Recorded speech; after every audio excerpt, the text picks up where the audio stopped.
What's up, y'all? My name is Ian Edwards, and welcome to the Soccer Comic Rant. I'm going to introduce my guest, Martin, but before that, I have some things to do. My chair is higher than Martin because my team is higher in the table than his team. But we'll get to that. For a second. Yeah, we'll get to that. You still believe in this Mourinho business, do you? Yeah. Kind of. All right. That's what that's at least at least there's some honesty in that kind of. That's what I want to hear. If you were like 100%, then I'd be like, okay, you should lose all your IDs and qualifications to be a journalist. Okay. But we'll get to that. I'll just no. Wait, save it, bro. Right. You got to start the show. All right. Don't be impatient. Shout out to Aaron Brungardt, our producer. Thanks for being here every week. Hey guys. What's up, fam? And also, this podcast is on all things comedy. If you're watching, or if you want to watch it, go to Ian Edwards at YouTube or Ian Soccer Comic Rant Edwards, and like and subscribe and comment. And you can listen on iTunes, Stitcher, Libsyn, SoundCloud. It's on SoundCloud too. I got a lot of people hit me up on SoundCloud, but they're just people who want to trade promoting my thing for their thing. They say, we love your music podcast. That means I know you didn't even listen to it. So that's just people trying to promote. So I'd like to get some other people besides that. But we get a lot of listens on SoundCloud. So if you want to jump in, say something, what's up? And also, you can also come to All Things Comedy. They have a host of other podcasts and comics who run those podcasts on the network. Al Madrigal has a podcast. Bill Burr has a podcast. Sam Tripoli, Tinfoil. The list goes on. You could look around the room as the podcast goes along. And as we look around the room, it's also a good moment to pay respect to a great one who left us a year ago exactly, and he also had a podcast here. Yes, Brody. Yeah. Yes, the great Brody had a podcast here. Brody Stevens, y'all. Yeah. And it was the anniversary of his death. When was it? Friday. 22nd. Was Saturday? Saturday. Yeah. And so there were a lot of posts on Instagram in remembrance of the great Brody Stevens, who we will never forget. And Brody, we love you still to this day, homie. For sure. Yeah. And trying to figure out how do I transition from that to... He was a big sports guy, you know. He's a big sports guy, so let's continue the sports. Let's continue the sports. Thank you, Martin. Not baseball, though. Different ball. Yeah, but Brody would have... He would have discussed any sport. Yeah. I did discuss with him a lot. Yeah. Basketball, especially. We talked a lot about basketball. Yeah, Brody would discuss any sports. Like speaking of sports, let's go to a sponsor, On the Volley, apparel.com. And if you look on the back screen, you'll see the website. And if you go there, you can find men's tees, tanks, hoodies, jerseys, and hats. Also the same for women. And you go there, scroll through the site and use my promo code Comic Rant. You can get the Wu-Tang hoodie. You can get the OTVA Drake spoof hoodie, soccer hoodies. You could get the NASA spoof soccer hoodie. You could get the Tribe Called Quest spoof soccer hoodie that I'm trying to click on, but the button's not working right now. Boom, there it is. All right, there you go. So these are nice, man. It's a touchscreen too. It's a touchscreen? Oh shit, this is? Oh snap! Damn, it is. Damn, I'm gonna look so, like I'm so used to a Mac computer that this is like, wow, this is the future. Yeah, there you go. That's amazing. All right. And also, when is this? His FIFA tournament? That FIFA tournament was in 2019. Yeah, so let's not go. It's been a while ago now. Yeah, but go there. And if you have a team that wants to get outfitted for like a local league that you're in, they also take care of that. So go to On the Volley apparel.com, use my promo code Comic Rant, and you get 20% off. And go to their site, scroll through, and see if you see anything you like. T-shirts, striker. They have the T-shirt version of all the hoodies. This is a nice blue one here. I've never seen it before. Comes in different colors. That's nice. Surf. All right. Boom. So let's surf through some to soccer. English soccer. Yeah. I can't believe you're so eager. Based on the results this weekend. I haven't been on a podcast for a while. There's so many topics to cover, so I'm definitely eager. So you're just here for your own shit, to get your own shit off your chest. It's a lot of interesting stuff going on, from VAR through Man City through, your team, my team, Liverpool, a lot of stuff. Yeah, like what do you think is the most interesting thing going on now? City stuff, for sure. Why? Oh, because of the... but we talked about that, but you weren't here. But let me... Yeah. It gives you a chance. Yeah, I mean, it affects a lot of things tremendously, directly and indirectly. Talking about the City ban. They got banned for cheating, pretty much, on their financial cheating. On financial cheating. Financial doping. Pretty much what they did is even more illegal outside of soccer than it is in soccer, but they got punished within the soccer rules. What do you mean by that? What they did? Creative bookings, like making moves that are kind of a little shady, from what I saw and from what I read. So I'm sure. Explain it. There's some people that don't understand. It's still not 100% clear, because those are only semi-facts. It has to be in court, or there has to be a verdict to like official verdict to see what exactly they did. But it looks like there is an official verdict from the soccer perspective. But I'm talking now they're about going to try to appeal it. Yes. Yeah. There's been an official verdict and conviction. Yes. Right. Within the soccer rules, but I'm saying that if they broke the law, it's a different thing. If they broke an actual law. Did they? I mean, I don't know. I don't know if it's. I don't know legally if it's a law. Like in soccer, there's rules, and you can only spend a certain amount of money based on your income. Man City pretended to make more money so that they could spend more money, and then they got found out. But also, one thing they have in their favor is. They were caught through hacked emails, which they can claim, hey, man, anybody can pretend emails belong to somebody else. But in the history of hacked emails, usually that information is usually accurate. Yeah, plus it has tremendous impact. It swung the last presidential election, pretty much, the emails, the hacked emails, right? In a way. It was kind of is that important. True? Is that true, Aaron? Or is... I think the hacked emails helps Trump. Yeah, I think it did, because it was kind of a black eye, some of the stuff that was in there. Right. On Clinton. On Hillary. Yeah. Okay. All right. But moving forward, But she couldn't pull the trick that the stuff in those emails weren't official, or that we didn't write them. That didn't work. No. Yeah. She didn't claim that. No. So Man City, you're in trouble. Yeah, they're in trouble. Guardiola says he'll stay, but it affects a lot of things. First of all, it affects the player movement this summer. It affects who's going to qualify for the Champions League. Obviously, it's a big chance for your and my team right now. If it stands, it does. It has financial implication, because Champions League is business. No, you're going to be in Europa League, so it really doesn't affect your team. All right. We'll get there. And it affects the other clubs. Europa League. The other clubs that I don't think, because the City got punished. Okay, the City got punished, but in my opinion, and a lot of other people who are in soccer for a while, it's not the only team in the world that was doing some creative buying and selling. I mean, we can talk, maybe PSG could be in danger, maybe Barcelona, maybe Real Madrid could be in danger, who knows? So it can have an implications over several other teams, because I don't think Man City were the only one. No, they're not the only Maybe ones. even United, who knows? Maybe. Who knows, man? Who knows? We definitely know not Spurs. So all the time you guys been bitching at Levy to spend some money, and he didn't spend some money. He had a long-term vision. Yeah, the long-term vision of the game. And maybe if everybody gets punished, you guys will be the only team in the clear and finally win a title. Yeah.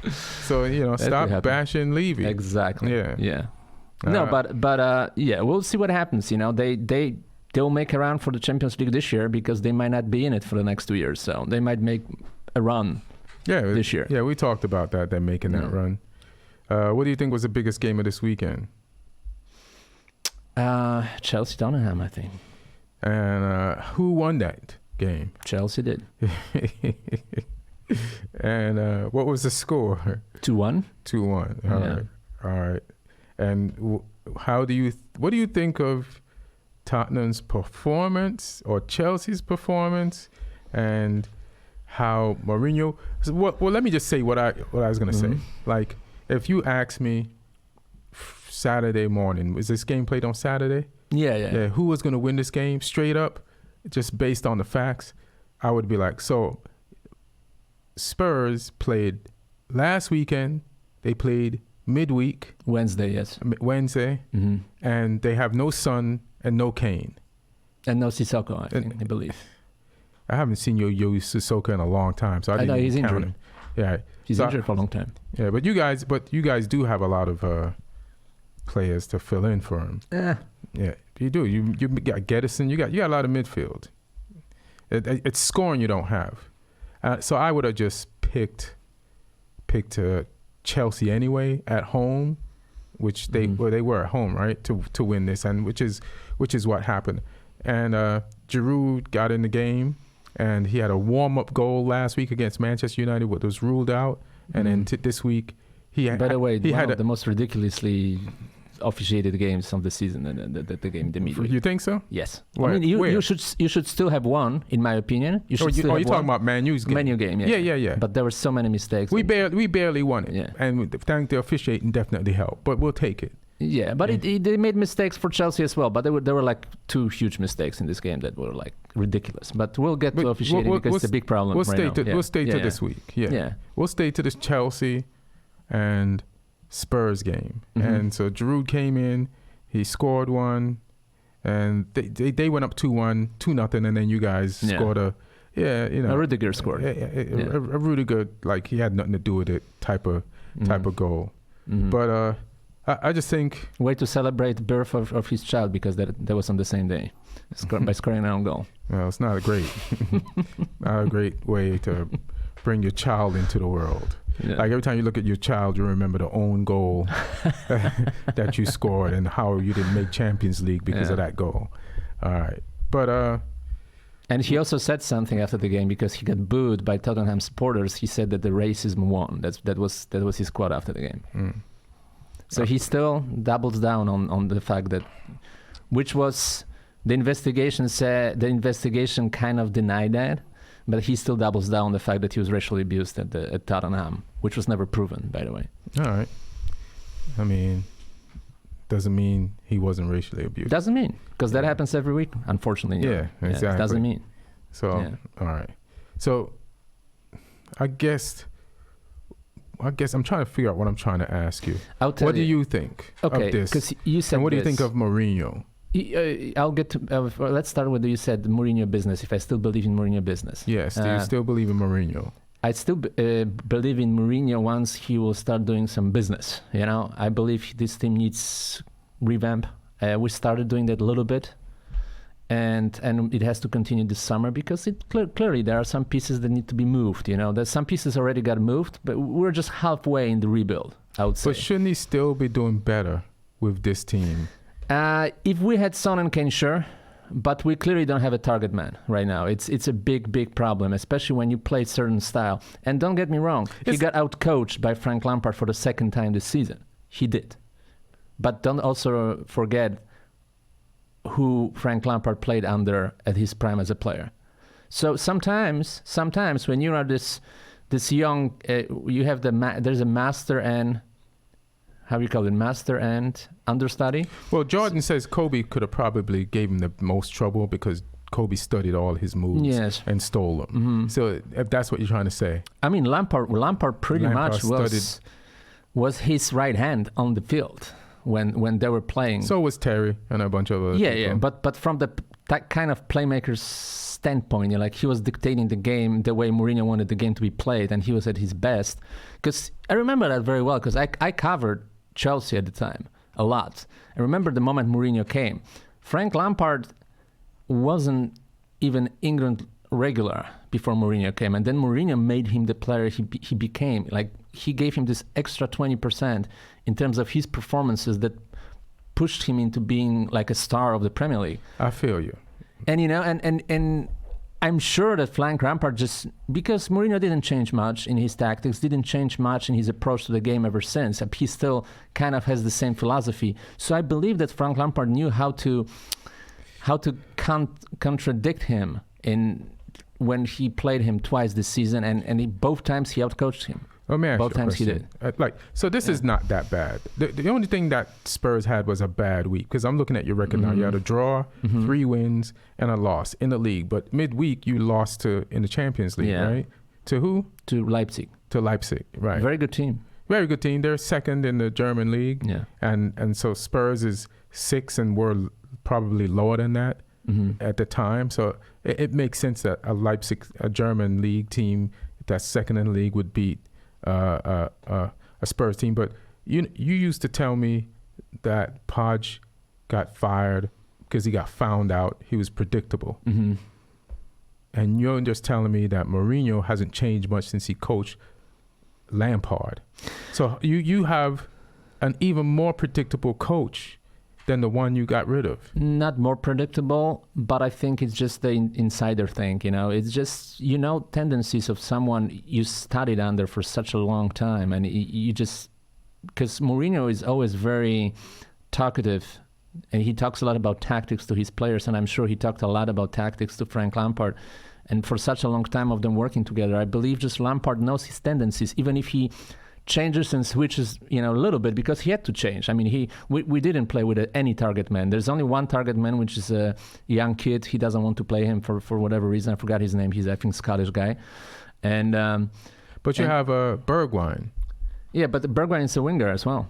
So this time Bergwijn played a little bit up front, then Mora played up front, but it just so he had to change some things, but I believe Lampard just knows his philosophy, knows his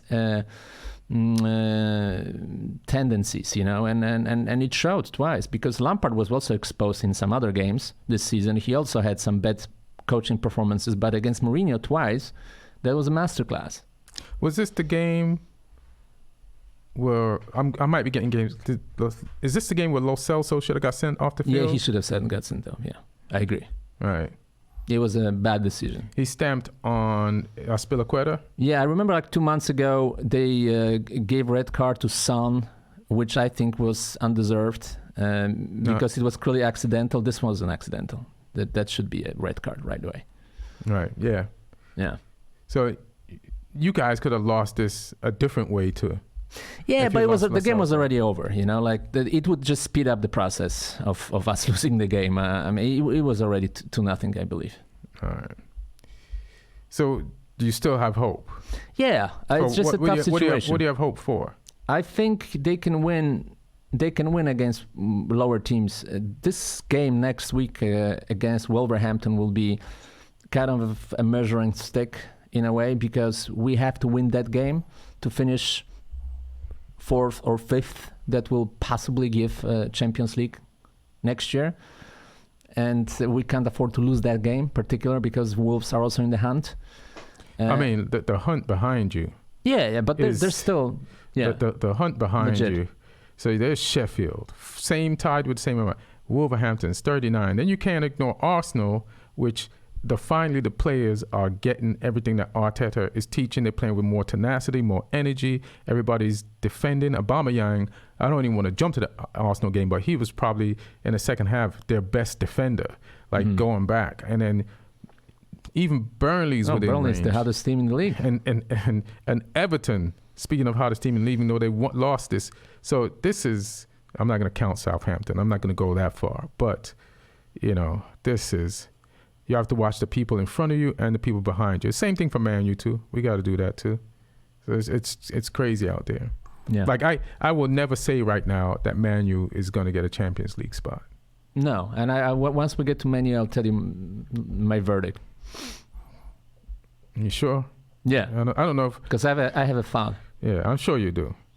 So are you done with your thoughts on your team and your loss? I'm very, very conflicted because the game, especially against Leipzig, didn't look good. It's just, it's just the fact that the game, the way we play the game, Kane is so perfect for that style, and it's such a tough position to be in, and I'm not sure if Mourinho doesn't make a mistake by not playing that kid that looks like a teenage Harry Kane. Everybody wants him to play that guy. He says he's not ready. Maybe he's right. He obviously... Mourinho hates young people.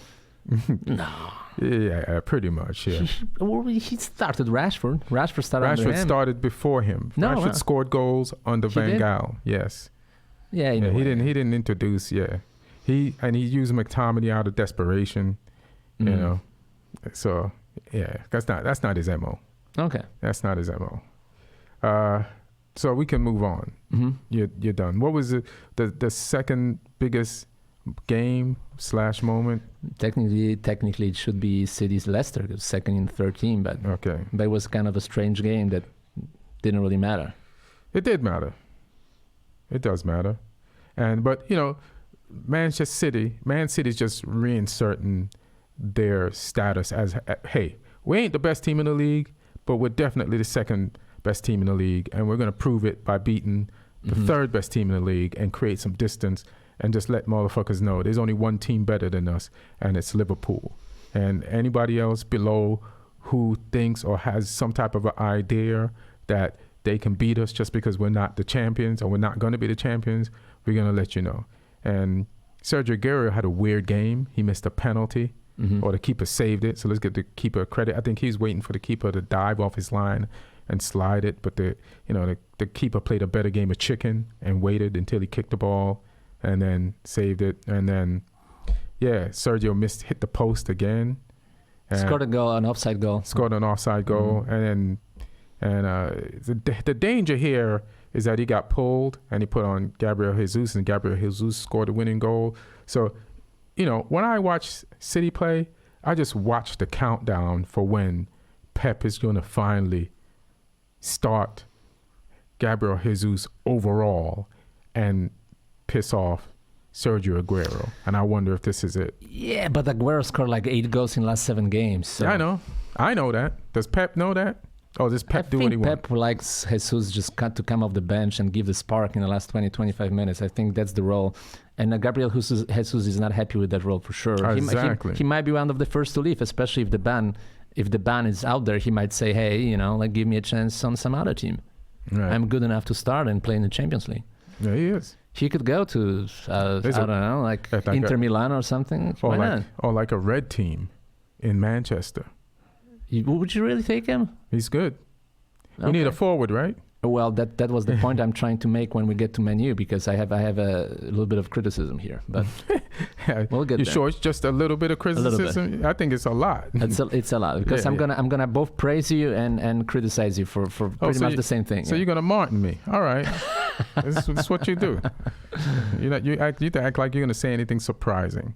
I'm gonna finish off with Man City. Re-exerting their dominance as the second best team in the land, and another game with huge refereeing mistakes and very controversial calls. Which game? And the City game. So tell me then, bring them up. The 2 penalties that weren't called, one for each team. Yeah. One didn't get a penalty. Yeah. Leicester didn't get a penalty. Leicester didn't get a penalty. And that was, what was that, the handball? The handball, yeah. Because he turned with his hand up and they didn't call. Yeah, that should have been a handball. That was a handball when Man U played PSG. Yeah. Yeah, so that's definitely a handball. Yeah. And I think there was another handball on the other side. Yeah. So, here you go. Yeah. So Leicester did get, Man City did get a little luck to add to help them with their dominance. Yeah. All right. So is that a VAR complaint? Is that an official VAR? And I think, listen, and there were at least a couple of situations, and it's getting more and more every weekend. It ruins the game. I mean, not the VAR itself, but the interpretation of it. They have to change the rule of how to interpret the VAR. Like there has to be. Or part of the VAR. Be specific. I would say just put the screens out there at the line and let the referee decide. Like don't have this weird now we call the VAR control room. No, it's just not working because the referee who's refereeing the game doesn't have really control over what the decision is, and he has a control of when to ask for the control. It's just too many cooks. Like too many chefs in the kitchen. The Lo Celso stamp was hilarious because VAR makes their decision usually, and then you're watching the game. But 20 minutes after, you hear the commentator say, "Oh, we have a whoops from the VAR people, and they feel like they should have given the Lo Celso a red card," and that's kind of crazy. So does Lo Celso get a red now after the game, like they used to do before VAR when they used to go back and say the referee didn't give this person a card and punish him during the game? This was last season before VAR. So does he get punished now? He just gets away with it? Yeah. Oh, so they hooked you up. In a way, yeah. Yeah, you got away. You got away with something. Because I think Lo Celso played good for you guys, and he's growing into being a Spurs player, and he's making plays. Yeah, so you get to keep him. And I hope so. Is Son injured or he has a red card? Oh no, Son is injured big time. Till the end of the season, he's out. Oh shit! It's a big problem. And what about Kane? Same. No more for the season? No more for the season. No. Holy shit! I know. No, that's why I'm defending Mourinho a little bit, because he's in a sort of desperate situation. His two leading scorers. Yeah, and very important players. Yeah. Very important players. Yeah, man. Woo, so Man U's happy about that. We'll see. We'll get to Man U. Well, the next game, which is important because it's a historic thing. Yeah. And it's the Liverpool game because they were chasing the 18 wins, right? Not that they're chasing it. They're focused on winning the league. But in winning the league and continuing this win streak, they tied with Man City for most wins in a season. And also, it's playing Watford, right? No, West Ham. They're playing West Ham. They're playing Watford next week. Makes you look at the bottom of the table. Yeah.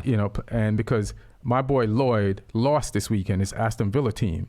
So the only thing... Everybody lost. So the only thing you could hope for, Norwich and Watford already lost, right? So all he's praying for, he hates Liverpool. He hates Liverpool because the Liverpool fans in England are unbearable. And every time he goes in the bar, it's just tough to just deal with Liverpool fans. Like Lee Hudson was here last week, and it's like you just can't stand Liverpool fans right now. And but he had to root for Liverpool to beat West Ham today, so that Villa could stay out of the relegation zone. And he's going to have to root for Liverpool next week when Liverpool plays Watford, because the more points these teams below Villa lose, the better chance Villa has of staying up. Now, I love Lloyd. I've been to more Villa games and Man U games, but I'm a Man U fan. It just when I stayed in England, I'm in Birmingham, and I go with Lloyd to these games. But and I saw how tough it was for Lloyd to be in the championship for like 2-3 years and talking to him. Then it will be tough for him next year too. Well, maybe if Liverpool keeps winning, he's going to have to love a little bit the team that he hates right now, because Liverpool fans are unbearable in England. That's what the word is. But I like Lloyd, and he's the homie. And I was happy when Villa came back up. It's like they're like my step team, you know what I mean? Because you talk to somebody who has a close connection to them, and you see but I kind of on the low, I want Villa to go down. Yeah. Why? Because they have two players, and I think of all the teams in the league, that the rest of the teams want to go down. I think most of the teams in the league want Villa to go down, because then you could raid them. I mean, you still can, regardless. It's tougher to raid them if they stay up. But it's more expensive. But it's easier to raid them if they go down. And the two players you want the most, Grealish and McGinn. I would say it's not even close. Grealish by far. But Grealish by far. But McGinn is injured, and he's a steal. If somebody's sleeping on McGinn, if you can't get Grealish... I just don't know if he's good enough to play in the top 4 team. Yeah, he's good.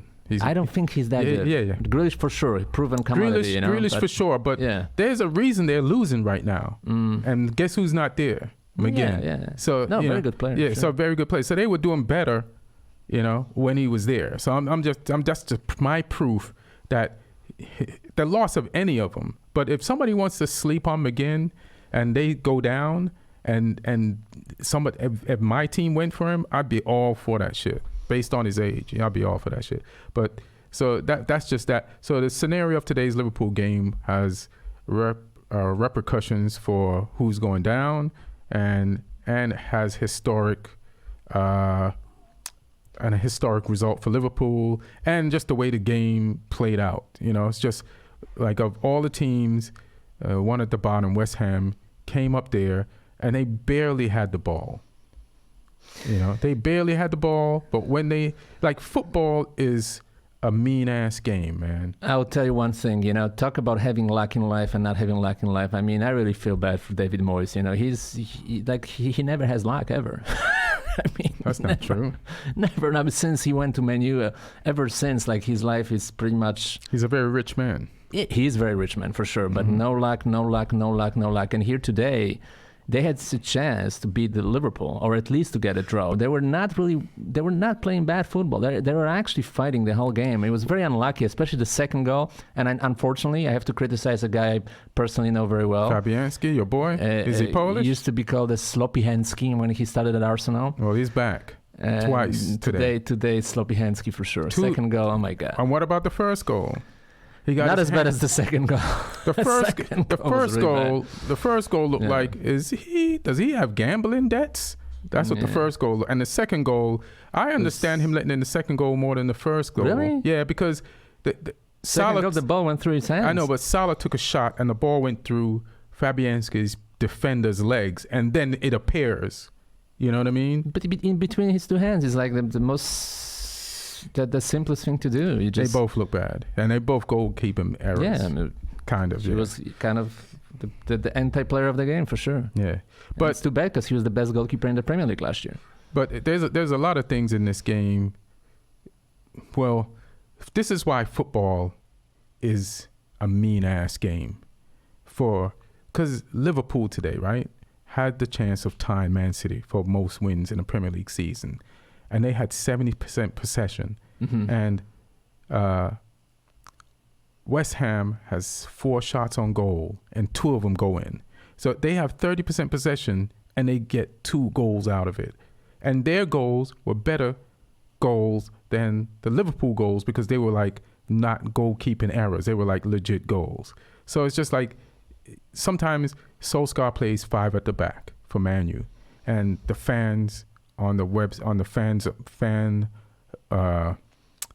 these fan websites get angry. Well, it's technically. But let me finish. It's 3 at the back. Let me finish. 3 at the back. No, it's 5. It's 5. Wan-Bissaka goes forward more than. No, he doesn't. He's really a defender. Okay. He's really a defender. He doesn't go forward that much. He went forward last week against Chelsea and got that ball to Martial, and that's what we want him to do more. Yeah. And even Solskjaer in press conferences said. He's trying to get Shaw to go more. He said when Shaw goes forward, he listened to me this week. He went, but those guys are not going forward as much as he would like them to. Okay. So he's playing, but people are scared to go forward, man, because they know you could be dominating an entire game in the Premiership and then probably in any league in the world, and just one thing, and somebody gets a goal and you can't get goals. But I still think Man United would be better going forward. But I understand sometimes Solskjaer's fear, but that's the difference between the greatness of coaches. Liverpool built their team to be defensively strong so that they could go forward and not fear going forward. You know what I mean? By the way, and they live Liverpool, man. The Trent Alexander-Arnold, what a player. What was it, 3 assists today? 2. But what a player. It was 3, but they took 1 goal away. He might, if he continues to grow like that, he might be one of the best at his position all time. I mean, it's incredible how much he grows. Every month he's a better player, I see. He's dominating the game from his position. He really is. Yes. He had 12 assists today. He has 12 assists now. He's behind De Bruyne for leading assists. He's incredible. What is he, a right back? Yeah. He's a right back. And that ball, the first goal. The incredible. Ball, most players, 90% of the players in the world will play to the side, yeah. 90 would just wait let the ball roll out and get the corner.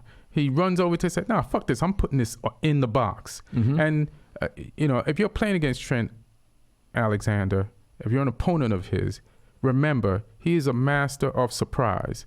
You know, in that Barcelona game, you know, he switched instantly his decision of what he was going to do with that corner and got the ball to Origi, and Origi put it in the net. And he did the same thing with this. Instead of letting the ball roll out, which everybody else would do, he's like, fuck that. Instantly, I'm putting it in. So if you're playing Trent Alexander-Arnold, don't think for a second. Don't rest for a second. Yeah. Play until you're in your locker room. He can cross, he can pass, he reads the game well, he's corners, free kicks, full package. I mean, unbelievable. Yeah, I'm so glad he might be he's their English. most important player. When I think of it, he might be their most important player. I mean, Van Dijk and him, probably. I feel Robertson is not bad either. I feel like, when you're this good of a team, they're all important players. Yeah. Like, you can't discount Salah. You can't discount I tell you today, and what's been happening all season, like I'm trying to measure people's desires, and Mane has one of the greatest desires of players I've seen and on this team. Like, there was one play where I think Salah lost the ball and Mane ran back and defended it from the West Ham player that got it and got it back to his defense, and they started the re-attack again. And then on the third goal, the winning goal, it was Trent Alexander's desire, you know, to get that ball across. It was Mane's desire to keep running forward. It was just like, they just was like, we are not going to lose this. We are not going to. Everybody's on the same page. Like, the desire level of this team is unbelievable. Yeah. And pretty amazing. Everybody's on board. But there's a little but. Okay. They lost in the Champions League, you know, so it's not going to be easy for them to beat Atletico Madrid. 1-0. It's a really tricky result to lose 1-0 away. You know why I fear that not? I remember last season when they went to Barcelona, and Barcelona had a playmate called Messi. And how much did they lose to? Yeah, but Barcelona just answer the question. How much did they lose? How much? For nothing. So this is what we're talking about.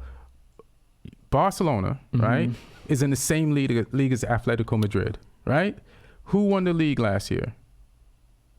Barcelona. But they finished ahead of Atletico Madrid, and they had a 3-goal lead. Was it a 3-goal lead? Mm-hmm.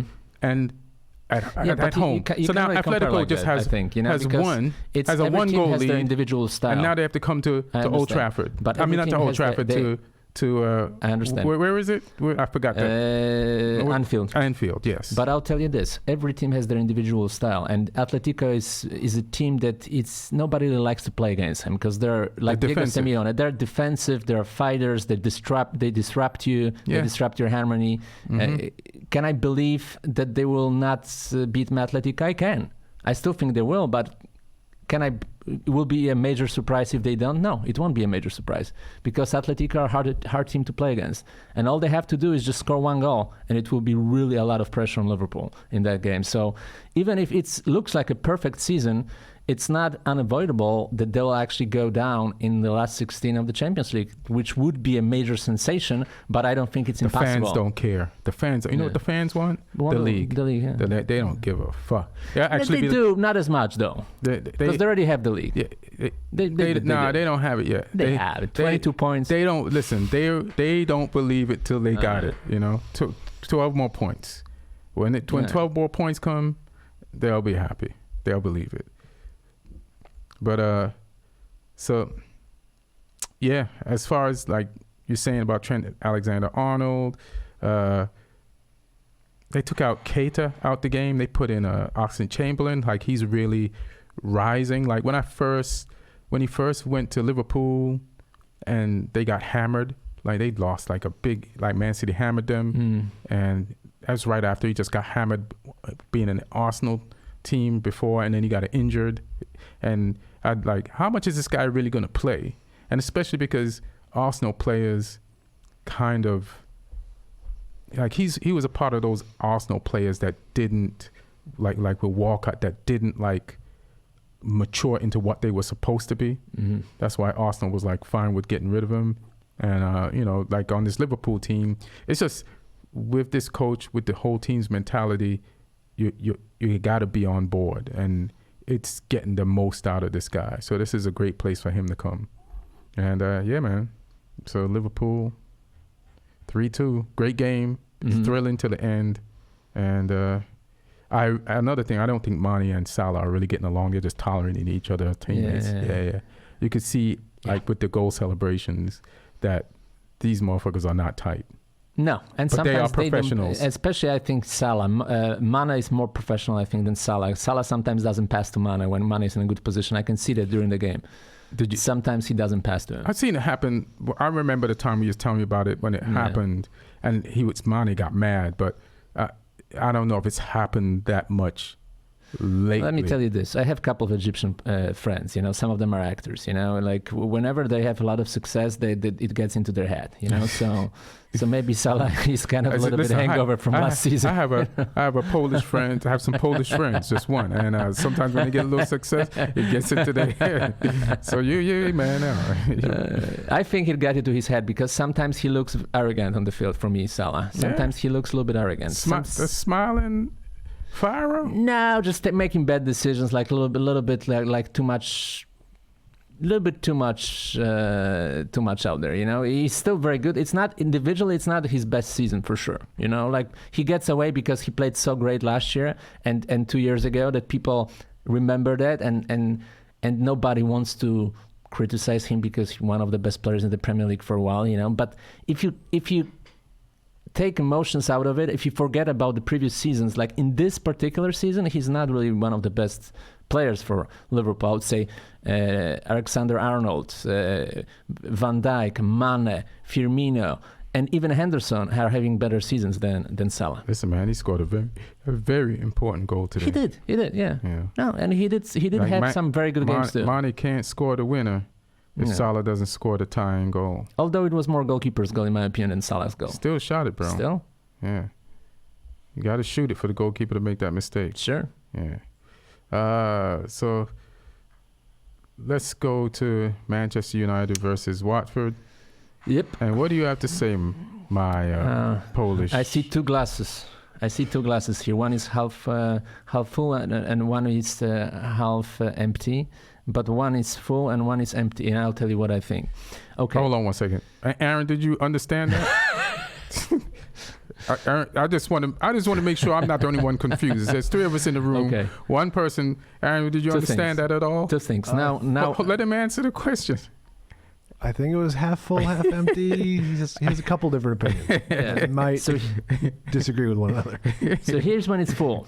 And now I'm going to praise first. So I have 2 points to make. First, I'm going to praise. Typical Martin. First, I'm going to praise. No, typical would be two negative things. Now I'm going to give you one positive. Bruno Fernandes looks very, very good. He looks like a player to build around. He's compared to Paul Scholes a lot. I hear that a lot, and I agree. It's too early. A little bit too early, but more in kind of impact that he can have. You know, I like him. He runs a lot. He creates problems. He's difficult. He's full of tenacity and quality. And quality, exactly. Now, glass half empty. You really made a big mistake with Haaland. Huge mistakes because he's perfect. Now he didn't want for what you needed. He didn't want to come here. Yeah, but you have to find a way, especially with Ole. You have to find a way. You have to listen to. Listen, man. You have to find. Let me finish this. The way he plays for Borussia Dortmund, it's incredible. He breaks all the possible records. He's fantastic in Bundesliga, and what a talent! Young, has full package. Pair him up with Fernandes, and you're a contender next year. So you really made a huge mistake by not signing him. This is what I have to say. No, nobody would. He couldn't sign for Liverpool because Liverpool couldn't guarantee him starting. He wasn't going to sign for us because we couldn't guarantee him starting. You have to guarantee starting for him. No, but we have a certain style of how we want to play. We're done with the target man business. You know what I'm saying? Why? We're done with it. We tried it. This is not. You have to stick to what you want to do. We're going to get players that fit into what we want to do. You can't just listen, man. You can't be wishy-washy. You can't have this thing. I think if you have Haaland and Fernandes, you figure it out because they would be great together. You can't have this plan. Tell the players about it, and they're having a hard time committing to it and adjusting to it in the first, and then all of a sudden get a player and then change the shit. I feel like, listen, man, we're fine. We're gonna get the guy that we need, that fits, that doesn't mind not starting, or we you know. He's a special talent, man. If you have a chance to get a special talent like that, so why didn't you get him? I don't think he would come to us. I would give you an example. Well, he didn't come to. He proved he didn't want to come to us, and we don't want to fucking deal with Mino Raiola. Fuck him. I would just tell you this: if Robert I'm sorry, that was an emotional outburst. No, it's good. If Robert Lewandowski once retires and becomes a manager at a major club, let's say Bayern Munich, if there's a young Polish kid out there and Robert Lewandowski is a coach of Bayern Munich, you think that he wouldn't listen to Robert Lewandowski's pitch? I'm pretty sure, because Ole Gunnar Solskjaer was such an iconic player in Norway, iconic, beloved player in Norway. So he should have lied to him and say, yeah, we'll start you. And then get him on the team. He's good enough. He's great. Look what he's doing for Borussia Dortmund, both Champions League and the league. They beat Paris Saint-Germain, one of the biggest teams in Europe. One leg. We don't know if they're going to beat him on the other leg. Fantastic goals. He scores every single game. He's a special talent, man. That's one leg. Special talent. One leg, bro. And Leipzig, Salzburg without him, 3 games, no wins. They're dumb. Why did they sell him? Why? Because he was ready for the next level, man. He was too good for Salzburg. Too good for it. Salzburg is in what league? Austrian. It's just, I feel like if you're, what's their name again? Salzburg? Salzburg, yeah. You just, it's so crazy that he got sold mid-season. Like, yeah, but he had to go. He was too good for him. Yeah, but you just wait till you just same with Fernandes. You just do a Pulisic deal, like the same thing Chelsea did with Dortmund to get Pulisic. You say, all right, at the end of the season, he's ours. But you make the deal now. I just don't understand why that team had a once in a lifetime player. Yeah. And sold him in the middle of the season. It's so shocking. And what's even more shocking is because it's the same owner. It's Red Bull Salzburg and Red Bull Leipzig. What if? Why are you giving your best player to the competition in Germany, in the German league? Yeah, especially when your team is fighting for the title and has legit chance to win the title. Is it illegal to sell your player from one of your teams to the other team? I don't think it is. Otherwise, they wouldn't allow the teams to have the same sponsor. All right. It probably ain't, but that doesn't make sense. That makes less sense. But as far as us getting him, like Solskjaer told him the truth, and the truth is the truth. Mistake, and we don't have him. Maybe, but I still listen. I'm gonna go with the positives. Like we had a lot of injuries, and we needed Bruno Fernandes at the beginning of the season, and people are saying this guy. They're comparing him to Scholes. But I wanted him because not only did he have quality, but he was tenacious when I saw the highlights of him. And he has this fearlessness, which you need in a team that plays afraid sometimes. So that's an extra added thing that you can't even coach somebody with. And that can be contagious and help. So it's not just the quality that he's bringing right now, but it's the contagiousness of fearlessness that he's going to send to the rest of the players. And we got McTominay back. Like our bench, our team has not looked this strong in a long time. We got Brandon Williams. We got McTominay back. We got Eric Bailly. He's been out the entire season.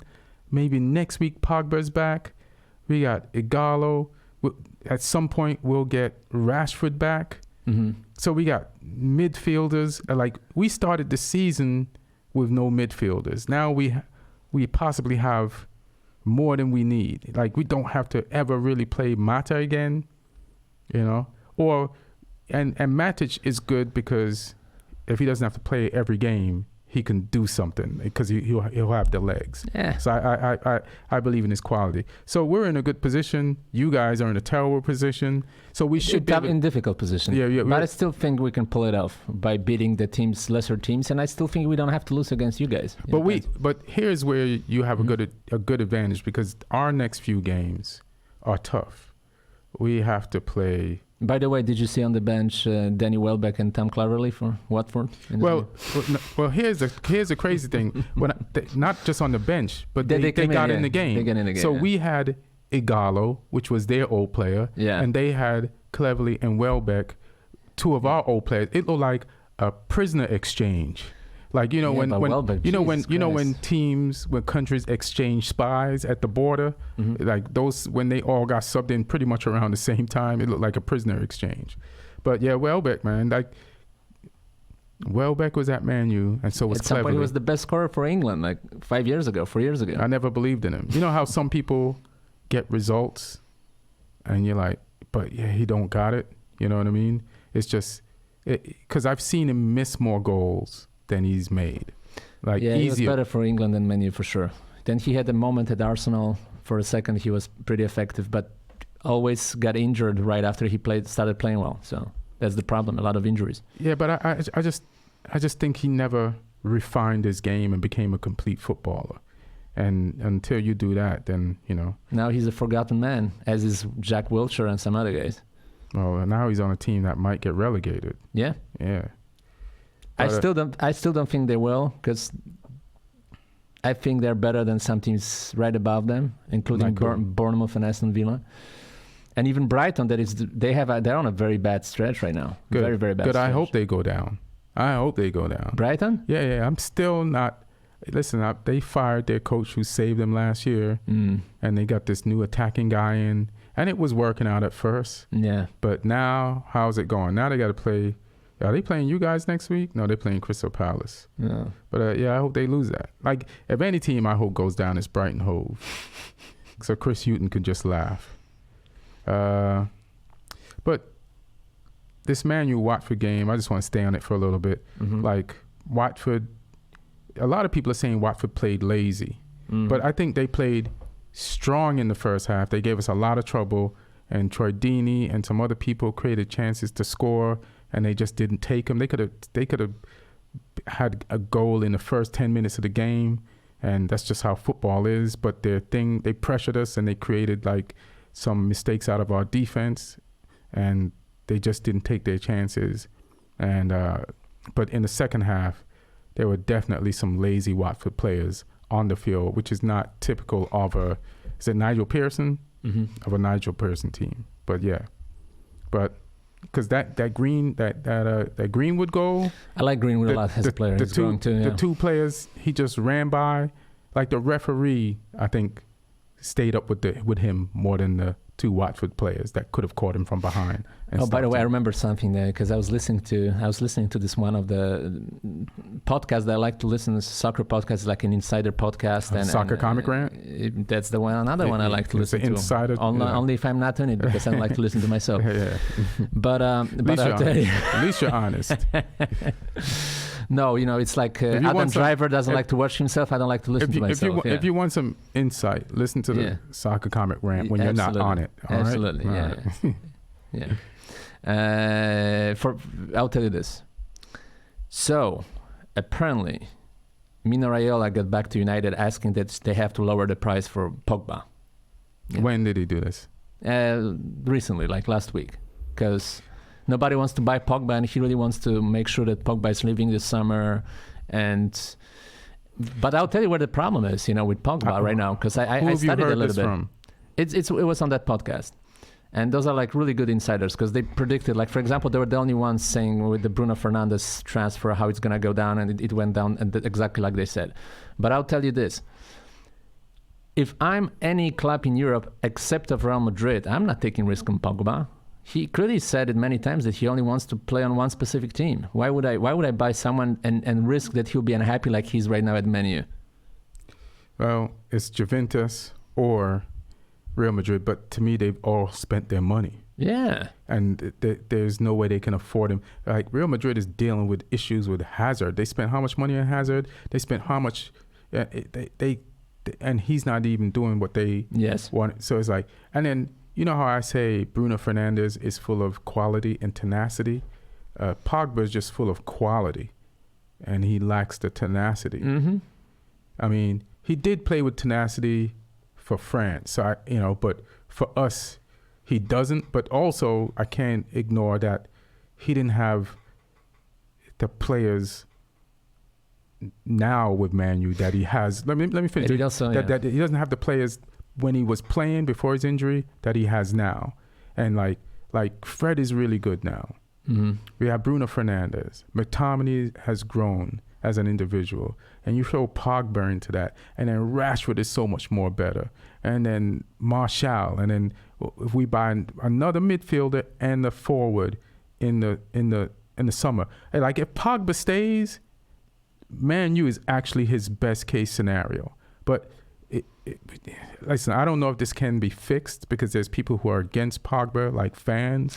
Here's the thing that also came out. Let me finish. I don't know if they'll, you know, it's just, you know, they'll just give him stick forever. But, you know, I just want him to come back and play hard until the end of the season, give us what we got, give us all he can. If he gets us to the Champions League, maybe more people will be forgiven. Maybe he'll think about staying, and then maybe if we're in Champions League, other players will want to come that normally wouldn't want to come, like Sancho or something. Well, and this will be a better case scenario than leaving. Raiola wants him to leave, right? But I also heard Raiola wants to renegotiate his contract and make it extended. So I've heard that too. Mm-hmm. Also, what I heard, and it actually seems legit to me, is that apparently Mourinho, when he was still coaching him at Man U, called him out in front of other players, calling him the poison in the locker room, calling him that he's the poison in the team. I would believe that, but at the same time, Mourinho was poison to the entire establishment of Man U. And it's not all Mourinho's fault. It's because the people above him made a lot of mistakes, but you know, listen, it's poison, call him poison. I don't know. I don't know if Mourinho has the right after how the whole Man U thing went down to.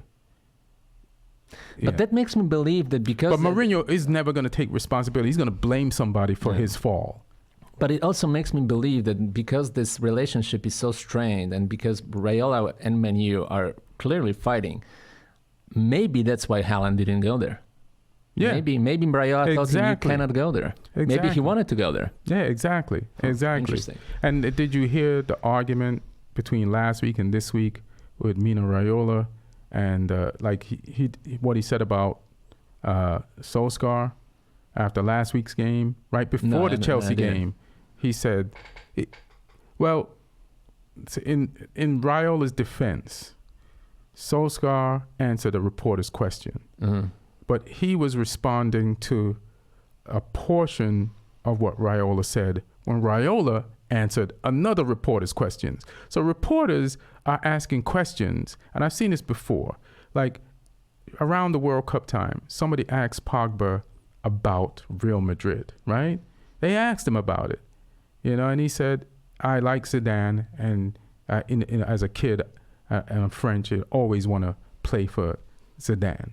Mm-hmm. And then he's like, "Why would he say that?" Well, they asked him a fucking question. And then the same thing, they asked Mino Raiola a question, and then he answers it about something about Pogba and playing in Italy. And like if he likes playing in Italy. And then Solskjaer responds to that part of it because he might not have heard the entire interview where Mino Raiola said, but he's a Man United property and blah, blah, blah, blah, blah. He plays for Man U and we'll see at the end of the season. So he didn't hear that part. So he just responded to the part that the reporter presented to him. And then now Mino hears that. And then Mino does this whole tweet thing, fires back on Solskjaer and accuses him of like thinking he's a slave master or some shit and saying he owns. So it turned into a whole thing that it didn't need to turn into. So, but Mino Raiola, as an agent, he could be way more chill and shut the fuck up. He's got his style. He's very he builds by conflicts, like his way of dealing with Mourinho. He's intimidating. Like your not coach. Not anymore. I listen. I look at the press conferences, and that's the one thing that gives me the most optimism and hope. The way he acts at press conferences, the way he acts towards people at the club, He seems like he's really trying to be the good guy, man. So why is he trying to be the good guy? Because he wasn't the good guy at Man U. Yeah. He's learning from his mistakes. So he's calling Pogba toxic, you got to watch some guy who was toxic, and he knows he fucked up at Man U. But I do give you... I would say it started his second stint at Chelsea. I wouldn't say it was exclusively Man U thing. Yeah, I think he... But it also started at Real Madrid. Real Madrid, probably, yeah.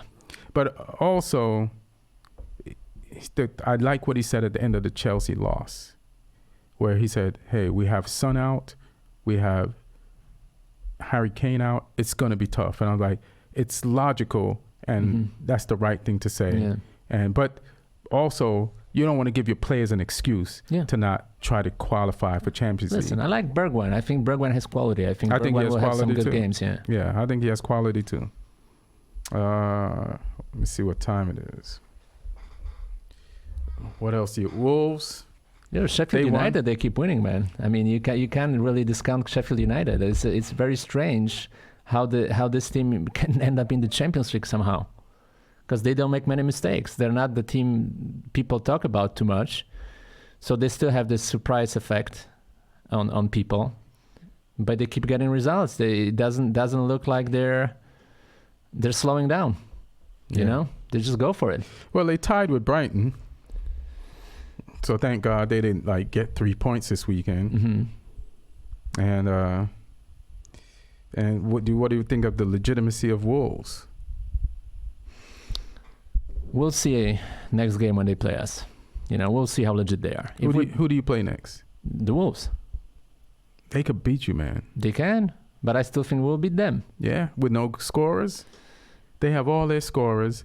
They're in better shape now as a team, personnel-wise and spirit-wise, than Chelsea is right now. Possibly.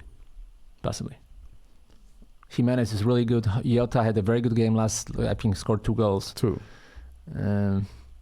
It's a good team for sure. That's legit team. That's rough. The good thing for you guys, like Man U, are upcoming games like Everton, City, and somebody else. We have a tough.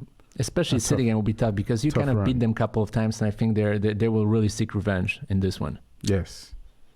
Yeah, but we're more loaded as a team. Yeah. Than we were before, But especially if it ends up that you might take City's spot in the Champions League, I think they might. Yeah. They might be ready for it. They might be trying to give it to us. Yeah, we're not gonna. Yeah, so that's gonna be rough. The Everton Arsenal game, good game, really good game. Yeah, the David Luiz pass for the first goal, amazing. What a pass! Well, his pass for the first goal to Calvin Lewin, or his pass to Aubameyang for the second goal. Which pass are we talking about? The one off his shoulder to Calvin Lewin? Glass half full, glass half empty. So he could do his Calvin Lewin could do his bicycle upside down karate kung fu kick. Or by the way, this guy under Ancelotti, he's someone else. Yeah, him and Richarlison. Yeah, they play for this guy, and they both scored kung fu kicks. Yeah. So, yeah, man.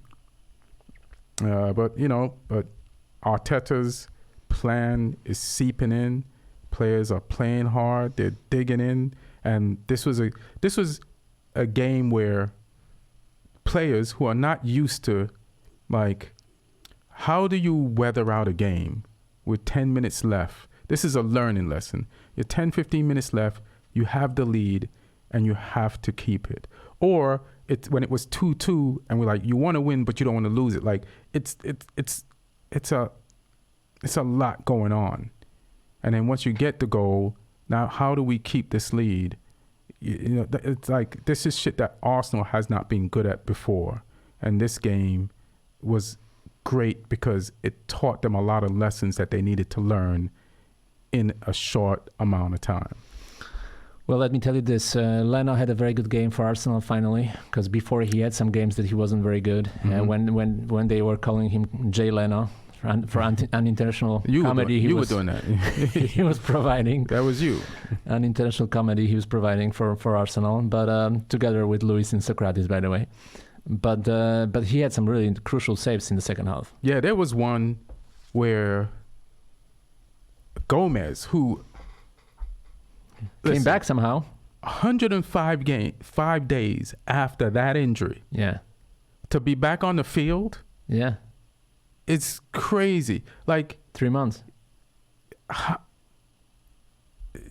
105 days after. If you all go back and look at the Gomez injury, like I haven't even seen it yet. I might be able to look at it now that I know that not only he can walk, that he can play.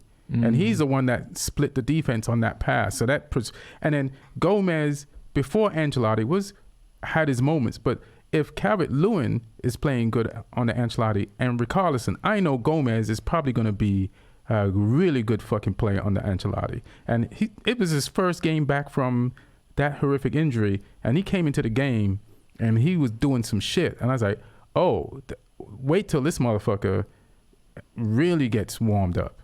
So, yeah, and Leno came off the line. I don't know how he knew when he should come off the line, but he was just right on time to sweep that ball out. But listen, we have to give it to Ancelotti that clearly, in this case, the change of manager was the right call for Everton. For sure. It's 100%. I mean, the impact is, they're just a completely different team under Ancelotti than they're under Silva. It's just heaven and hell. Yeah, that's why I'm worried about them next week for Man U. Yeah. Yeah. Especially that you play away. It's an away game for you guys. Yeah, and it's a derby, right? Nah, not really. Everton, Liverpool. Menu all right. It's a kind of a derby. There's not much history between Everton. Only David Moyes is the history between Everton and Menu. We have a decent amount of history with Everton. Yeah, we go hard. Those teams. I think there's one former Menu player. I forgot his name on Everton. There's one former Menu player. That what? That plays for Everton right now. Just forgot who that is. Well, they used to have one of our Nevilles. And Tim Howard and a lot of players. Rooney. Yeah, they used to get players from us, so we got a coach from them. Let's pull the team from the game. There's one guy. I know they have our former player, which is Sigurdsson.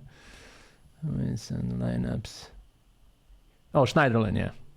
No, they can have him, but he's not going to play now that Gomez is back. Yeah. They got players from all over the league playing for them. And Moise Keane came in the game. That's from Inter. Yeah, he made a bad decision the very last minute of the game. Yeah, he took a shot. He took a shot one day where two guys running next to him, Yeah, he's just trying to, Young kid. A little bit of a hot head still. Although playing better under Ancelotti for sure. Yeah. And let me see. The kids, man.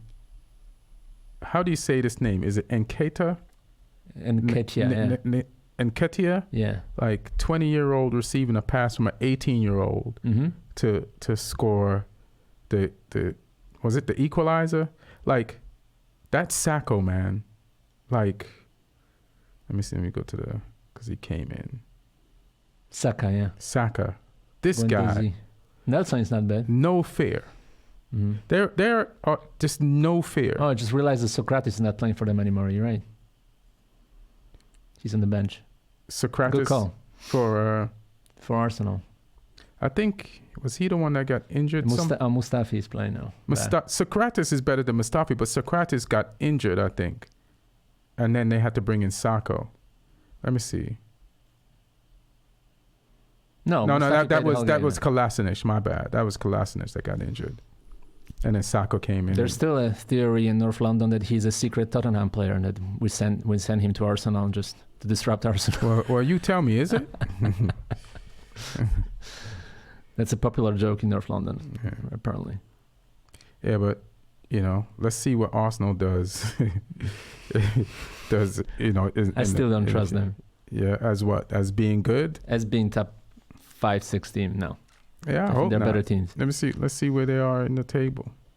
Oh, what number? They're 9, but they're 37. They're within range. Yeah. They're only 3 points behind. Us. Yeah, behind you and 4 behind. Man U. Man U. I just don't trust them defensively. I think they're such a mess defensively that it's gonna cost them in some games unless they fix that in the summer. I think it's being fixed. I was watching it being fixed this week. Well, they almost conceded 3 goals against Everton. If it wasn't for Leno, they would concede 3. They conceded 2. It's not fixed. They would have lost this under Emery. Maybe. And they would have lost this under Ljungberg. Yeah, for sure. Yeah. So this, I'm telling you, I'm watching this thing get fixed. Yeah, I mean they've only lost progress. one game since he got there. They only lost still one game. Still leaking goals every game. Huh? Almost. Still leaking goals. That's what I'm saying defensively. Yeah, you know, I mean they still have to fix their defense, but for what they don't have, they're doing good. He's doing more with what they have than what they did with with Emery. Yeah, for sure. Villa, we talked about them earlier, but they lost 2-0 to Southampton. You think they're going down? 3 games in a row. I don't see much quality there. All right, we'll see. And they don't have a striker. They don't have a dependable striker. They don't have That's a striker, problem. and McGinn is out. The good things, you can tell your friend Lloyd that the good thing he should be happy about is that they will have a Birmingham derby next year in the championship. Hilarious. That's where they were with. That's who they were with the year before. He knows. Bournemouth and Burnley. Burnley beat Bournemouth, but Bournemouth's it's not happening, bro. No. They can go down easily as well. Let me see how far they are. They can be caught. They can get dragged down. It's only one game, and they're in the, Yeah, they can get dragged. I think Watford will get out. Now it's between West Ham, Aston Villa, and Bournemouth. I think Watford will be fine. Brighton Hove can go down. It just looks far. And Brighton, yeah. Yeah, but how many games? How many games are left? 12? Not 12. 11. 11. Yeah, they could get dragged. For sure. Yeah, they could get dragged. Run through the table real quick and then do Champions League. Liverpool, number 1, 79 points out of what? 81 points? Yeah. Is that what they got? And Man City, distant second, 57 points. Dominant, 57 points over the other teams below them in the league. Leicester is third with 50 points. Chelsea is fourth with 44 points.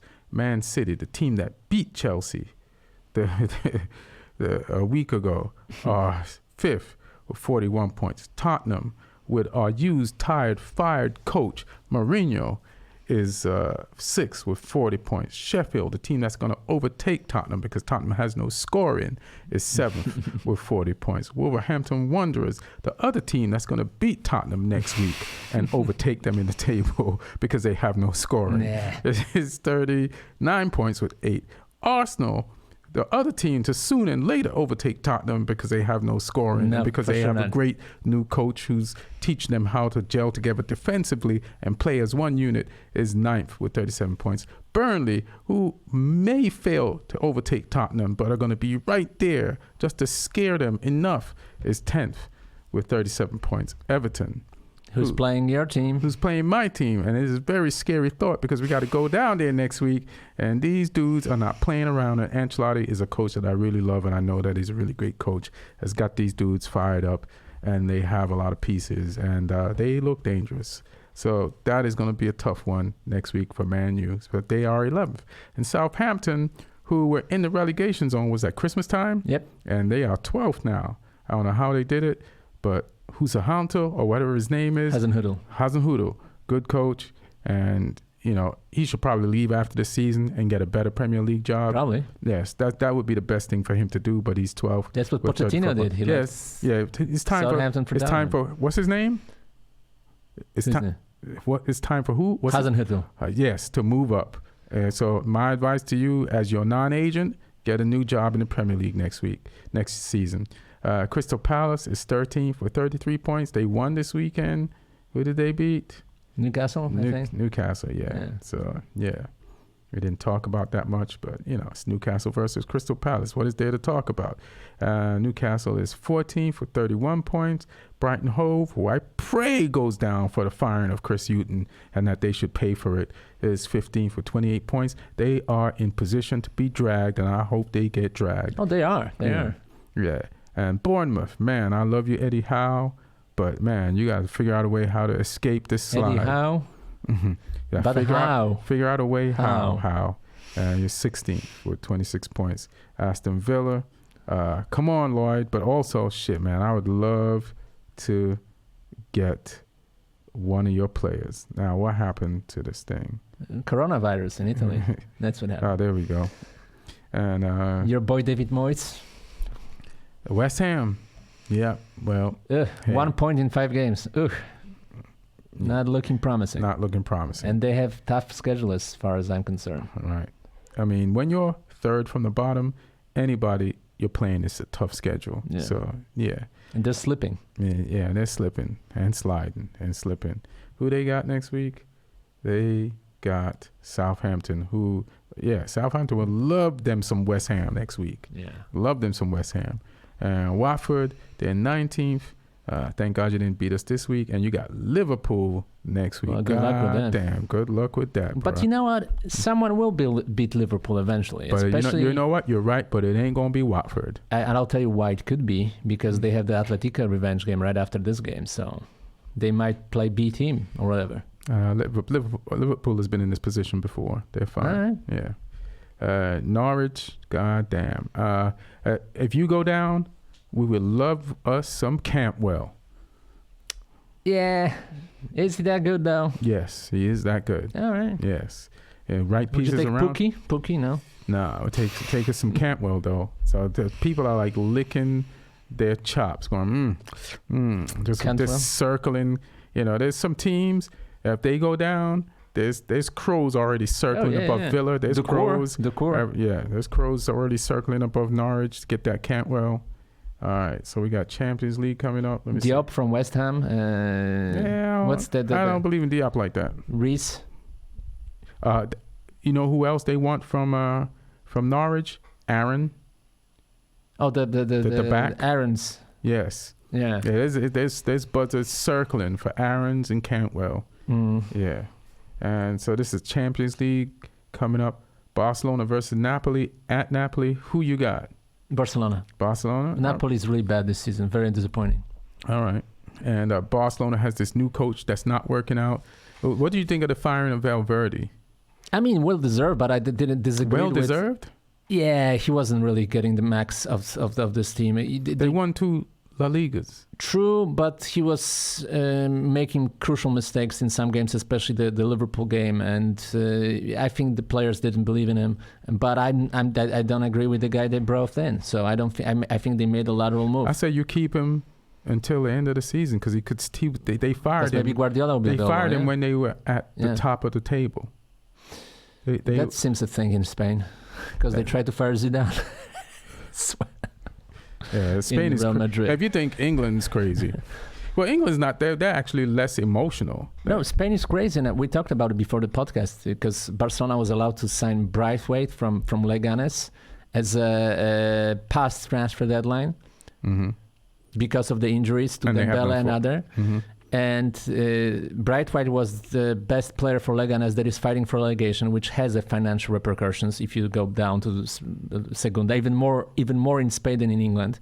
You have to be in Primera División to make money, and they couldn't do anything about it because they just paid the release clause. They activated the release clause. Activated the release clause past the transfer window. Yeah, but that's legal. That's legal in Spain. It's legal in Spain only because the federation agreed to an exception for Barcelona. Technically, it's illegal to sign a player past the transfer deadline. They agreed for Barcelona, or it's for all teams? No, they agreed. They made exception only for Barcelona because Barcelona had injuries, so they gave them exception to sign additional player. So I thought that was a law that applied to all teams in that position. They made a verdict for Barcelona that they can sign someone past the transfer deadline. Well, this is why this is fucked up. Because now Leganes couldn't buy anybody. But also, now they're in the position Barcelona was. So if Barcelona's in a position where they have no forwards, so they can, you could buy one. Yeah. But you can only buy one from one in the league. Yes. You know what I mean? Because everywhere the transfer window is shut. And they didn't want to sell him, so they just activated the release clause. And Leganes are screwed. So Leganes should be able to buy someone. They weren't allowed to. That's not cool. Are you sure that's how this works? Yes. All right. People are adamant about it. People are really, really calling Spanish Federation a bunch of thugs. Yeah, that's fucked up. That's definitely you're stacking the deck. Yeah, in especially favor. if they go down. Yeah. Leganes, and they might. Yeah, that's not right. There's a lot of good matches. Real Madrid versus Man City. Yeah, huge. So is Chelsea Bayern though. Yeah, but let's discuss one before we jump to the other. Like, what do you think? What do you think this is? Man City is their only chance in probably 2 years coming up, as far as they know. Even though they might win and overturn this ban, they play Real Madrid. Zidane needs this. To keep his job. Yeah, there's two teams. I don't think Zidane cares if he loses. Zidane is just a guy with pride. Mm-hmm. So he's just trying to win because he wants to win. I don't think he really feels the pressure the way other coaches would feel the pressure. You know? Listen, this is a guy that in the middle of a World Cup headbutted somebody and said, I don't give a fuck. Yeah. It's not a good example because one of the few games he lost because he's such a winner. Yeah, but he doesn't give a fuck. Yeah. So that's why I think what makes him a good coach. I think if there's one coach in the entire world who's got Guardiola's number, it's Zidane. And I think he knows that and Guardiola knows that. So I give slight edge to Real Madrid. All right. Based on history, Zidane has a history of winning Champions League over and over again. All right. Well, Guardiola, some history of winning, some history of losing. Right. Zidane, pretty much just winning. Chelsea Bayern, since you wanted to jump to that. I go with Bayern. Yeah. Uh-huh. Although not convincingly. They're not convincingly, yeah. They're not the Bayern. Yeah. They also had their problems. They fired their coach, so. Yeah, so it's a great...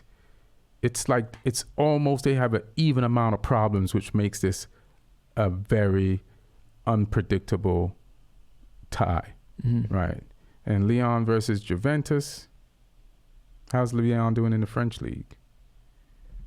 I have no idea. They're a good team, but I'll tell you one thing about Juventus. I want to see how the revenge game will be played because there is a coronavirus outbreak in Italy, which made to reschedule some games. It's like a pandemonium there in Italy right now.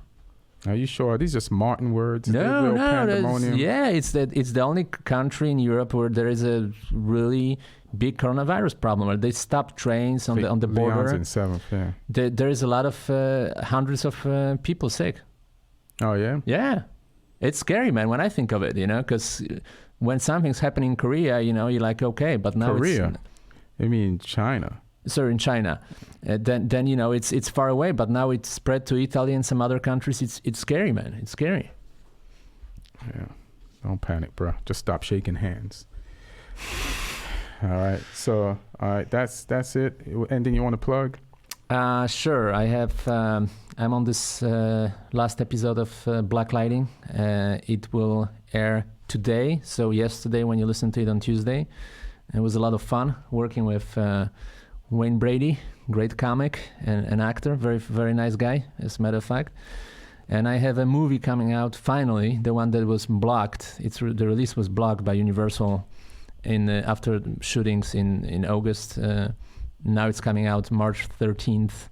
It's called The Hunt. And it's labeled as the most anticipated movie of the year. Most anticipated movie of last year. Into this year. Yeah. All right, cool. Good work, man. Congrats. Thank you. You're out there, you're doing your thing. I got some shows coming up. March 12th to the 15th, I'll be at Tampa at Side Splitters. So, go to ianedwardscomedian.com, boom, and purchase your tickets, tell your friends. And if you can't make that, I'll be in Canada and March 25th to the 28th at the Laugh Stop. And then after that, I'll be in Australia for the Melbourne Comedy Festival. I'll be in the Comics Lounge on April 16th. You just went to Australia recently. Yeah. You can go back more than once in a year. It's legal, man. It's legal. You just sign the paperwork and you're good. And also I'll be in Sydney for the Sydney Comedy Festival on April 20th. I got a show at the Comedy Store there. And that's on the 20th. And then I got to put this Moon Tower ticket thing in, but I'll be at the Moon Tower Comedy Festival. I'll be doing, my show, Women Are Miraculous. I'm touring with that now. I'll be at the Grand Gerard Theater in Toronto. I'm doing a lot of Canada shit. May 8th. And so get your tickets. And I'll be at Rumors in Winnipeg, Canada, June 17th and 20th. And then I'll be at the Comedy Store in La Jolla, June 26th to the 28th. So I'm going to put these links in for those. Yeah. And a lot of traveling. Yeah, it's cool. It's over a decent amount of time. So it's all good. So did you go to any games in Australia? No. Didn't have a chance. I went to the Australian Open tennis. Mix it up, man. Okay. Check out my series with Paul Aaliyah, Roommates, on Instagram and on YouTube. These are also tour dates. A friend, Shari Junko, has helped me out with the site and it improved it a lot. So thank you, Shari. Good looking out.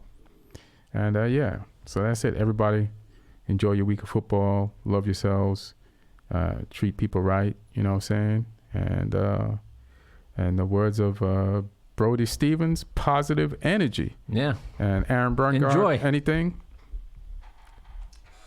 No, just push and believe. Push and believe.